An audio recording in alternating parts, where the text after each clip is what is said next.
નમસ્કાર વિદ્યાર્થી મિત્રો, ગયા લેક્ચરની અંદર છેલ્લે આપણે પ્રકરણ નંબર 1 માં ચયાપચય સુધીની ચર્ચા કરી ગયા હતા, જેની અંદર એવું કીધું હતું કે ચયાપચય અને પ્રજનન એ બે બાબતોની ચર્ચા કરી ગયા કે જે સજીવના સંપૂર્ણ લક્ષણ તરીકે લઈ શકાય કે નહીં. આજે આપણે એક નવા લક્ષણની ચર્ચા કરવાની છે, પર્યાવરણીય ઉત્તેજનાઓ સામેની પ્રતિક્રિયા. બરાબર, તો આજનો આપણો ટોપિક રહેશે પર્યાવરણીય ઉત્તેજનાઓ સામેની પ્રતિક્રિયા.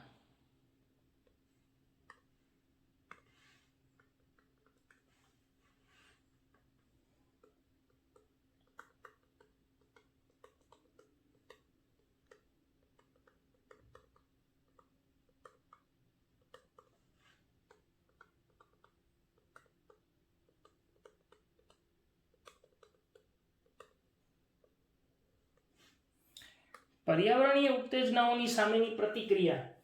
આજે આપણે જાણીએ છીએ કે આપણી આજુબાજુના પર્યાવરણમાં સતત ફેરફારો થતા રહે છે, અને એ ફેરફારોની સામે અથવા એ ફેરફારોની પ્રત્યે જો કોઈ સજીવ હોય તો એ પ્રતિક્રિયા એટલે કે એક પ્રકારે અંગ્રેજીમાં જેને આપણે રિસ્પોન્સ કહીએ એ રિસ્પોન્સ બતાવે.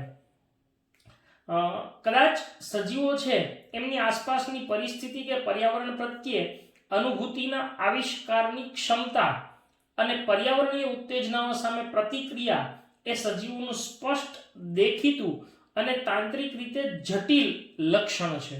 જો કઈ વાત અહીંયા આપણને કરેલી છે, એક તો પર્યાવરણ પ્રત્યે અનુભૂતિના આવિષ્કારની ક્ષમતા, પર્યાવરણ પ્રત્યેના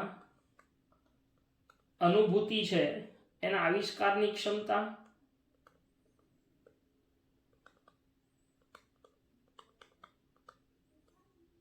આવિષ્કારની ક્ષમતા. બીજું, પર્યાવરણીય ઉત્તેજનાઓ સામે પ્રતિક્રિયા,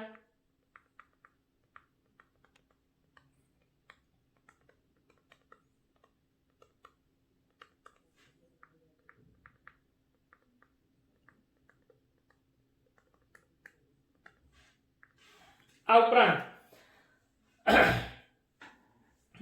આ બંને વસ્તુઓ દરેક સજીવનું સ્પષ્ટ, દેખીતું અને જટિલ તંત્ર છે. આ અનુભૂતિ, આ જે અનુભૂતિ છે એ કેવી હોઈ શકે? તો કે આ અનુભૂતિ એ મુખ્યત્વે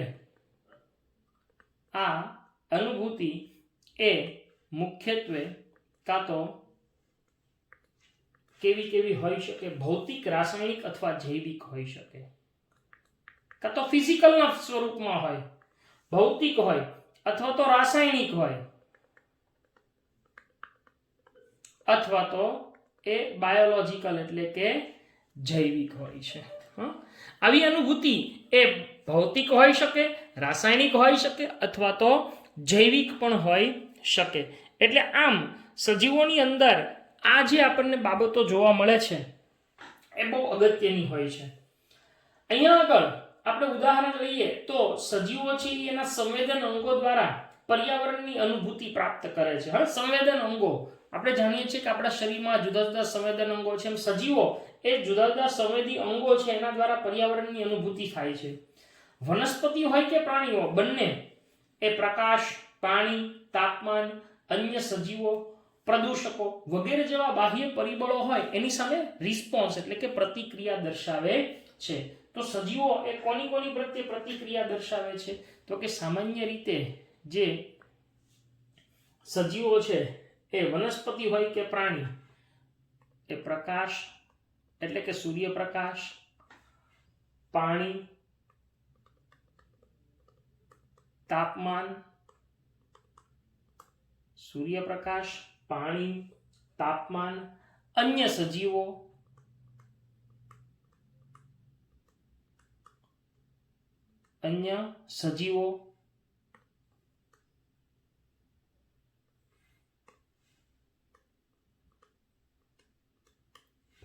તેમજ પ્રદૂષકો,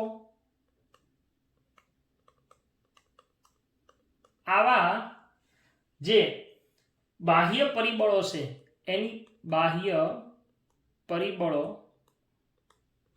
છે જેના પ્રત્યે અથવા એની સામે શું કરે છે? તો કે સજીવો એ પ્રતિક્રિયા એટલે કે રિસ્પોન્સ આપે છે. પ્રતિચાર આપે છે. હા,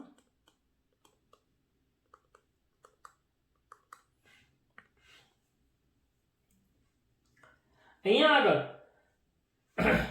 આદિકોષ કેન્દ્રીય સજીવો હોય કે સુકોષ કેન્દ્રીય સજીવો, જેની વિશે તમે અગાઉ ભણી ગયા છો, આદિકોષ કેન્દ્રીયથી લઈને ખૂબ જ જટિલ એવા સુકોષ કેન્દ્રીય બધા જ સજીવો એ પર્યાવરણના ઈશારા પ્રત્યે અનુભૂતિ અને પ્રતિક્રિયા દર્શાવતા હોય છે. કોઈ પણ સજીવ હોય એ આદિકોષ કેન્દ્રી હોય કે સુકોષ કેન્દ્રી, બરાબર, એ કેવો હોઈ શકે, આદિકોષ કેન્દ્રી કે સુકોષ કેન્દ્રી.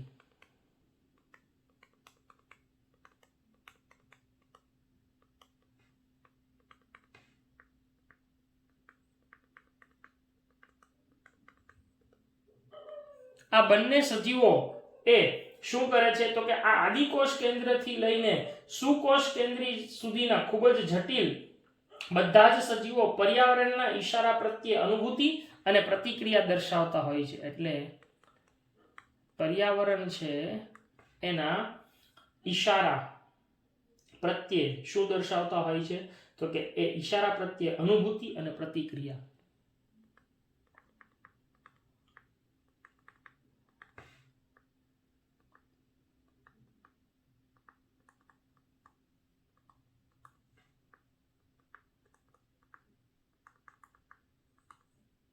દર્શાવે છે.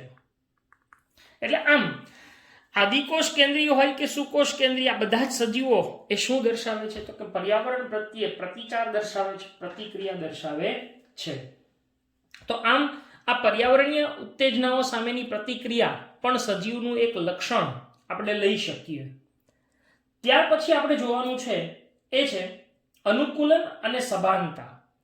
એના પછીનું એક લક્ષણ આપણે જોવાનું છે અનુકૂલન અને સભાનતા.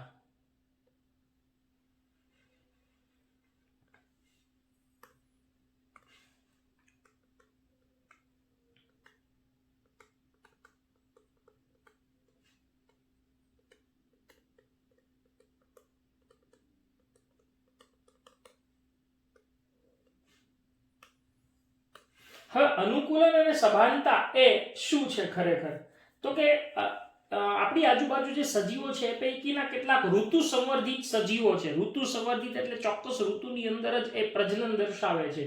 એવા ઋતુ સંવર્ધિત વનસ્પતિઓ અને પ્રાણીઓ એ બંને પ્રકારના સજીવોમાં પ્રજનન ઉપર પ્રકાશ અવધિની અસર થાય. પ્રકાશ અવધિ એટલે પ્રકાશનો સમયગાળો, અવધિ એટલે સમયગાળો. તો કેટલાક સજીવોના પ્રજનન ઉપર પ્રકાશના સમયગાળાની અસર થતી જોવા મળે છે. એટલે કેવા સજીવો અહીં આપણે આવશે ઋતુ સંવર્ધિત સજીવો. ઋતુ સંવર્ધિત સજીવો છે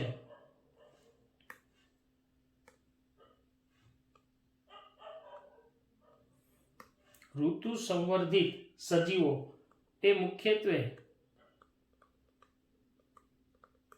શું દર્શાવે છે તો કે એ સજીવોની અંદર કોણ કોણ આવી જશે, વનસ્પતિઓ અને પ્રાણીઓ બંને, બરાબર છે.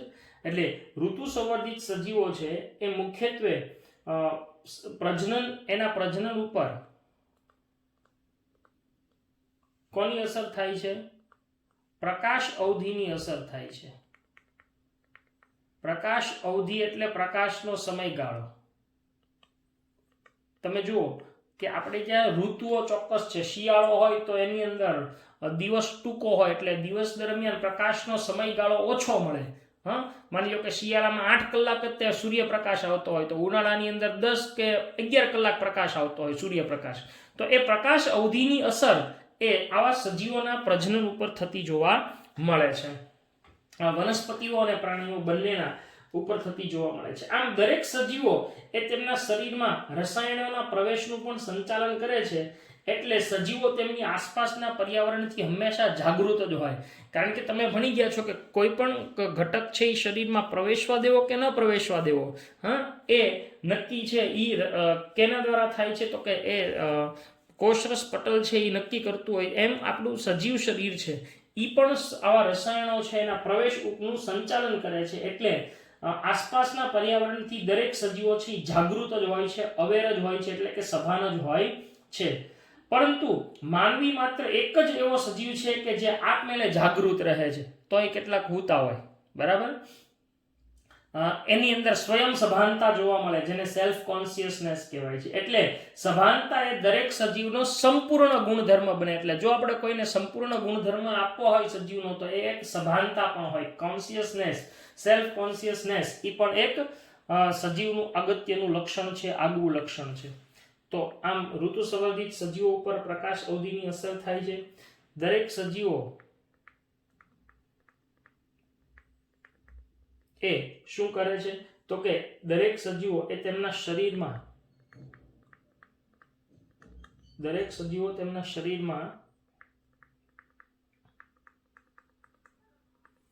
રસાયણોના પ્રવેશનું સંચાલન કરે છે.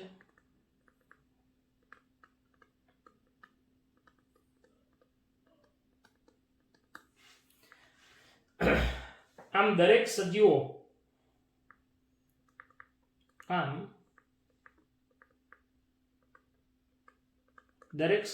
એ શું છે? તો કે દરેક સજીવો એ આસપાસના પર્યાવરણથી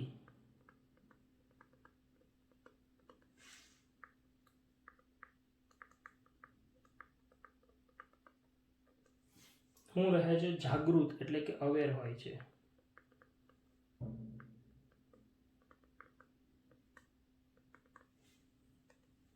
ઓકે.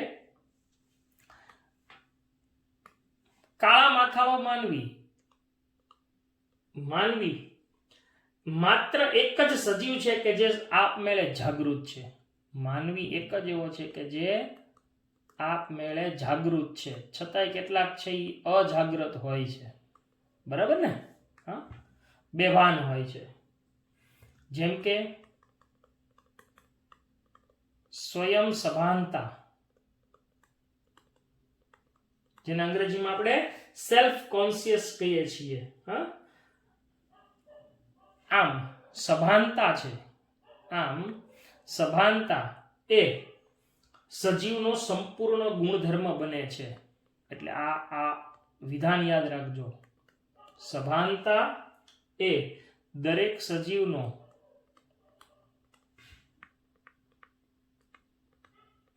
શું બને છે? સંપૂર્ણ ગુણધર્મ બને છે.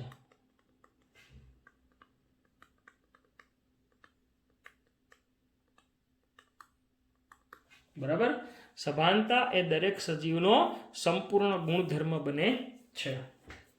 તો આ થઈ ગઈ સભાનતાની વાત. હવે તો પણ પાછી અહીંયા આગળ આપણને થોડીક એવી ચર્ચા કરી છે કે આપણે આ લક્ષણને હવે સજીવના ગુણધર્મ તરીકે લેવું કે નહીં. પણ જ્યારે મનુષ્યની વાત આવે છે ત્યારે જીવંત અવસ્થાને વ્યાખ્યાયિત કરવી મુશ્કેલ છે, સ્વાભાવિક છે. જેમ કે હૃદય અને ફેફસા એને બદલે માત્ર મશીનને આધારે, જેને આપણે વેન્ટિલેટર કહીએ, અત્યારે તો આ શબ્દ તમને બધાને બહુ સારી રીતે ખબર પડી ગઈ છે, વેન્ટિલેટર. એના આધારે દવાખાનામાં મૂર્છામાં પડી રહેલો દર્દી હોય, એટલે કે જેને આપણે બેભાન અવસ્થામાં કહીએ, એ દર્દીઓને આપણે જોઈએ છીએ. તો હવે એ દર્દી એનું મગજ છે એ અચેતન છે, એટલે કે બ્રેઇન ડેડ છે. બરાબર? દર્દી સ્વયં સભાનતા કે ચેતના ધરાવતું નથી. સ્વયં ચેતના, તમે એને ચીટીઓ ભરો તો એને ખબર નથી પડતી, એને સંવેદના નથી આવતી. અચ્છા, તો એવા દર્દીઓ કે જે બ્રેઇન ડેડ છે, કે જે અનકોન્શિયસ થઈ ગયા છે, કે જે ક્યારેય ફરીથી સામાન્ય જીવનમાં પાછા નથી આવી શકવાના, એના ફેફસા અને હૃદય માત્ર મશીનના સહારે ચાલે છે, તો શું એને સજીવ ગણવા કે નિર્જીવ? હા, બહુ મસ્ત અહીંયા ચર્ચા કરેલી છે કે એને સજીવ ગણવા કે નિર્જીવ આપણા માટે એક બહુ મોટો કોયડો છે. જો સજીવ ગણીએ તો આપણી જેમ સ્વયં સભાન હોવા જોઈએ, તો એનામાં એ નથી, સ્વયં ચેતન નથી. બરાબર? અને એક દ્રષ્ટિએ જોઈએ તો એનામાં હૃદય ધબકે છે, ફેફસા ધબકે છે, ફેફસા શરૂ છે, છતાં પણ એ સજીવ કહેવા કે નિર્જીવ એ આપણા માટે એક મોટો કોયડો છે. તો આમ મનુષ્ય છે એની જ્યારે વાત આવે છે ત્યારે આવી જીવંત અવસ્થાની વ્યાખ્યા કરવી મુશ્કેલ બને છે.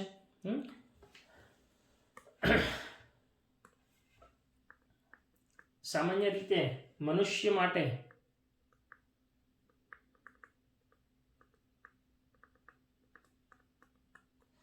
શું? તો કે મનુષ્ય માટે મુખ્યત્વે હૃદય અને ફેફસા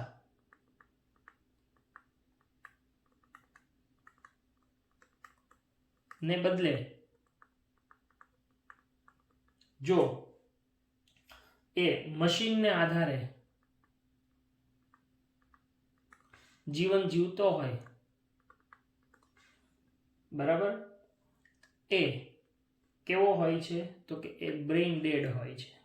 હા, કેવો હોય છે? Brain dead.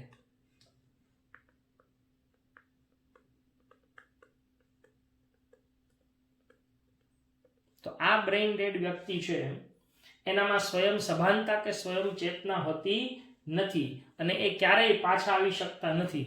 તો આને આપણે સજીવ ગણવા કે નિર્જીવ? બરાબર ને? હા, તો આ રીતે આપણા માટે આવો એક પણ પ્રશ્ન રહે છે. આમ સજીવો છે એને વ્યાખ્યાયિત કરવા બહુ અઘરા છે. હા, આપણે છીએ સજીવ પણ આપણી વ્યાખ્યા અઘરી છે કે કયા કયા લક્ષણો સમાવવા અને કયા કયા લક્ષણો ન સમાવવા. આ ઉપરાંત તમે જાણો છો એ પ્રમાણે કે ઉચ્ચ વર્ગના સજીવો છે એની અંદર જીવનની વિલક્ષણ ઘટનાઓ એ તેમના દેહની અંદર આંતરક્રિયાઓને લીધે શક્ય બને છે. હવે પાછી બીજી આપણે આયોજનની ચર્ચા કરવાની છે. બરાબર,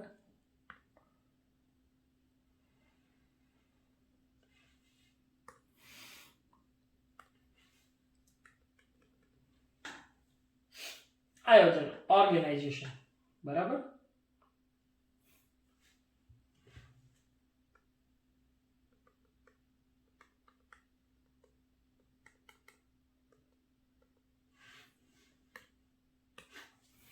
સામાન્ય રીતે જે સજીવો છે એની અંદર મુખ્યત્વે એના જીવનની વિલક્ષણ ઘટનાઓ એ તેમના દેહની આંતરક્રિયાને લીધે શક્ય બને છે.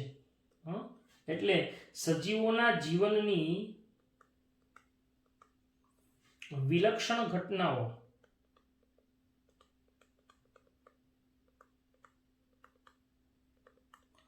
એ તેમના દેહની આંતરક્રિયાને લીધે શક્ય બને છે.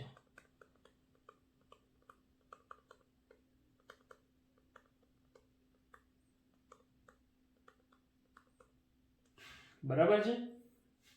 જેમ કે ફોર એક્ઝામ્પલ પેશીઓના ગુણધર્મો હોય એ એના બંધારણને લીધે નથી પણ તેના બંધારણમાં રહેલા કોષો વચ્ચેની આંતરક્રિયાનું પરિણામ છે.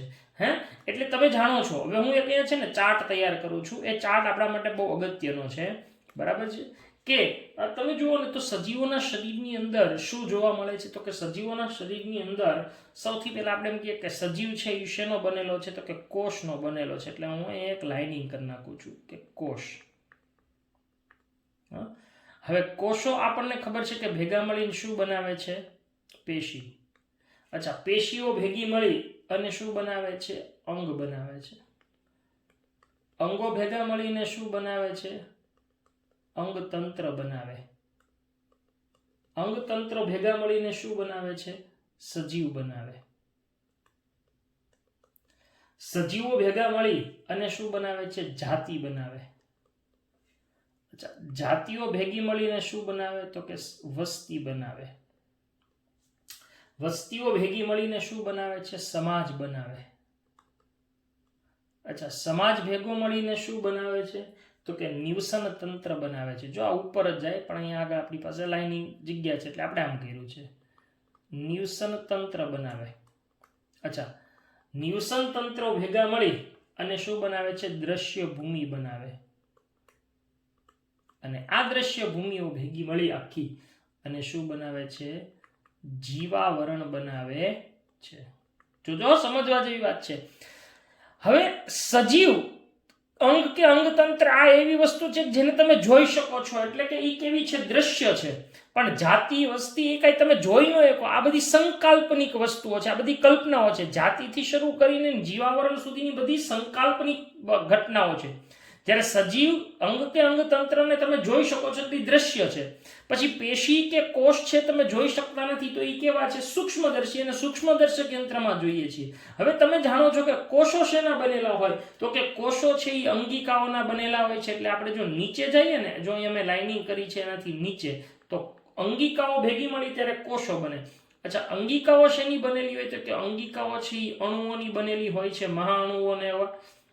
અચ્છા, અણુઓ શેના બનેલા હોય છે? તો કે અણુઓ છે એ પરમાણુઓના બનેલા હોય છે, અને પરમાણુઓ શેના બનેલા હોય છે? તો કે ઉપપરમાણવિક કણો, જેને આપણે ઇલેક્ટ્રોન, પ્રોટોન અને ન્યુટ્રોન કહીએ, એવા ઉપપરમાણવિક કણોના બનેલા છે.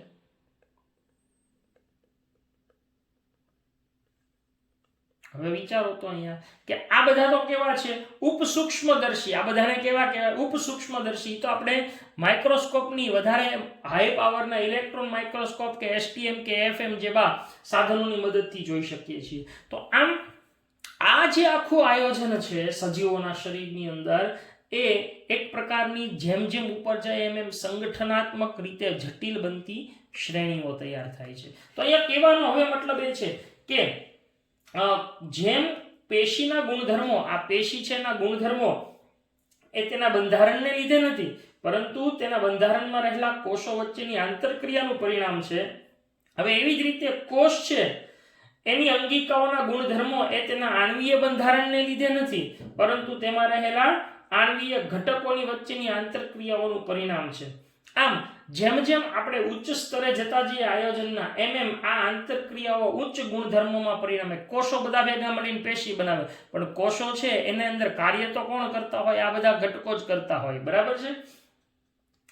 આમ દરેક સ્તરે સંગઠનાત્મક જટિલતાની શ્રેણી ચડતા કે ઉતરતા ક્રમમાં આ ઘટનાઓ આખી આપણને જોવા મળે છે, જે સાચી છે. આમ આપણે કહી શકીએ કે સજીવો એ કેવા છે? તો હવે આપણને સજીવની સાચી વ્યાખ્યા મળી કે સજીવ કોને કહેવાય, એનામાં હું હોય તેને સજીવ કહેવાય. હા, તો પેલા આપણે એક્ઝામ્પલ લખ્યું છે કે પેશીના ગુણધર્મો એ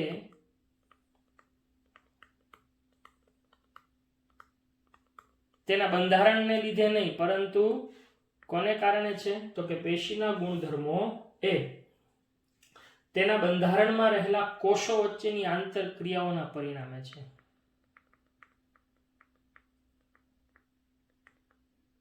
કોષો વચ્ચેની આંતરક્રિયાના પરિણામે જોવા મળે છે. બરાબર? આમ સજીવ કોને કહેવાય? હવે યાદ રાખજો હો કે સજીવ એટલે શું, સજીવના લક્ષણો શું હોઈ શકે? તો કે જે સ્વયં જનિત હોય, સ્વયં જનિત,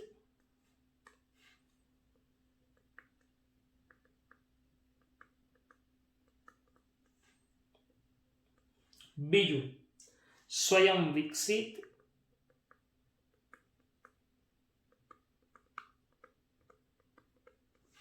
સ્વયં વિકસિત, બાહ્ય ઉત્તેજનાઓ સામે પ્રતિક્રિયાની દાખવવાની ક્ષમતા, બાહ્ય ઉત્તેજનાઓ સામે શું કરવાની ક્ષમતા? પ્રતિક્રિયા દાખવવાની ક્ષમતા.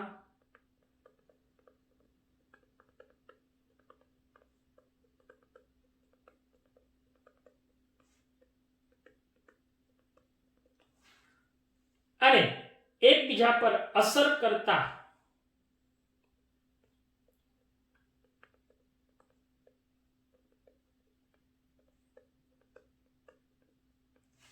એકબીજા પર અસર કરતા કેવા? તો કે એકબીજા પર અસર કરતા સ્વયં નિયંત્રિત તંત્રો છે. આ બધા કેવા? સ્વયં નિયંત્રિત તંત્રો એટલે સજીવ. આ સજીવની વ્યાખ્યા થઈ.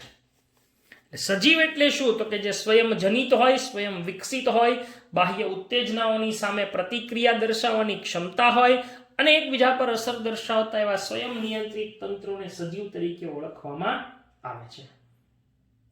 જીવવિજ્ઞાન એ પૃથ્વી પર રહેતા સજીવોના જીવનની અને તેમના ઉદ્વિકાસની એક વાર્તા છે.